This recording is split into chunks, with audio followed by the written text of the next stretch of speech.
But be that as it may, we'll continue and try anyway. Okay, thank you very much. Should I look at this camera or that camera? You can look whatever you want. I'll look at this camera, then you can kind of track that on the side. Since the battery's kind of dead on that one anyway, right? Yeah. All right, so I'll look mainly at this one. Very considerate of you. Thank you.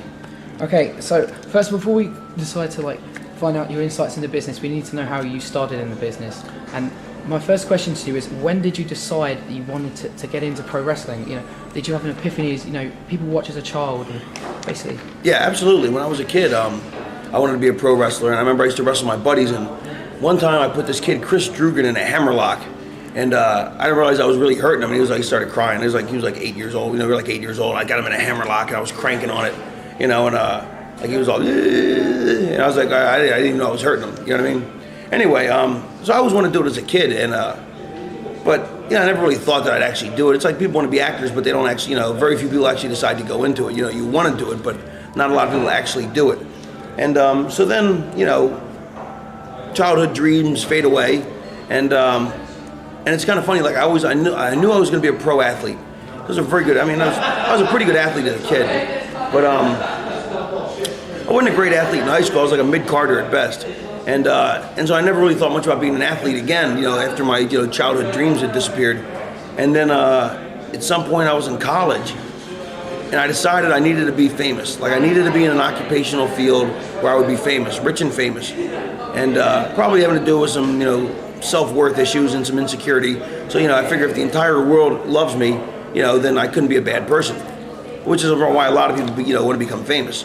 And then I started thinking about wrestling again, and I still went, to the matches all the time. And I was watching TV one time, and as I'm wont to do, I used to watch wrestling every week. And Ricky Santana, who you may or may not have heard of, who's I think he's the booker for Carlos Colon in Puerto Rico right now. I was watching a show, and he was on, and he was on every week. And I think they were, I thought they were the tag team champions, but I'm not so sure they were now.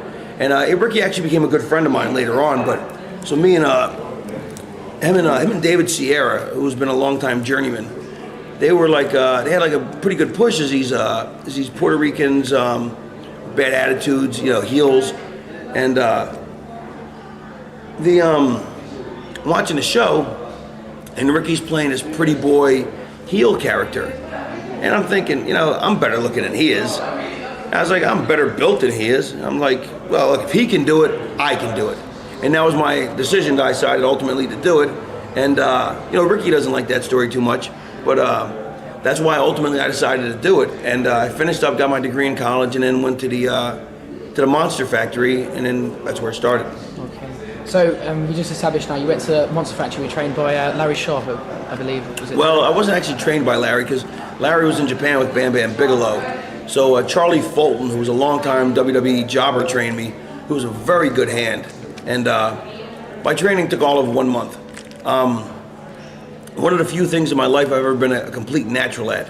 And literally I trained for a month, and Larry was like, look, there's nothing else I can teach you. Because you can keep coming to the school, but, I picked up headlocks, arm drags, hip toss. Obviously there was a lot of psychology. There was a lot to learn because you never stop learning. But, there wasn't anything else I was going to learn at a school. I needed to go in front of people and wrestle, nightly. And so I started trying to book myself out. And I sent tapes out. I ended up having about 7 matches in this 9-month period. I 1 month of school, and then for the next 8 months, I basically sent out my tape, and every 2 or 3 weeks I would call Don Owens in Portland, and I'd call Florida, I'd call Continental, I'd call Puerto Rico, and called every promotion there was, because there was still a lot of promotions left. They all hadn't gone the way of the dinosaur yet. And eventually Lawler decided to bring me in. And so I went down there, and so I got down to Memphis after having about 7-8 matches. Okay. So before you started your training at the Monster Factory, obviously, wrestling's very tough, it's very physical. Were you aware of that, did someone tell you beforehand what sort of shape you had to? Obviously you were an athlete, but what sort of shape? I wasn't a very good athlete, I wasn't a bad athlete, but I wasn't a good one. But I was always into weightlifting, and lifting weights and, looking good, And honestly, I knew it was a work.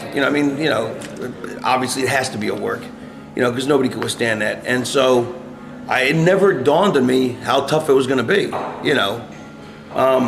I am an ex-Marine, United States Marine. When I was in college, I took a semester off and went to Marine Corps boot camp, which is the toughest thing you can do other than going to like, Ranger school or SEAL training. And so I was the leader of my platoon.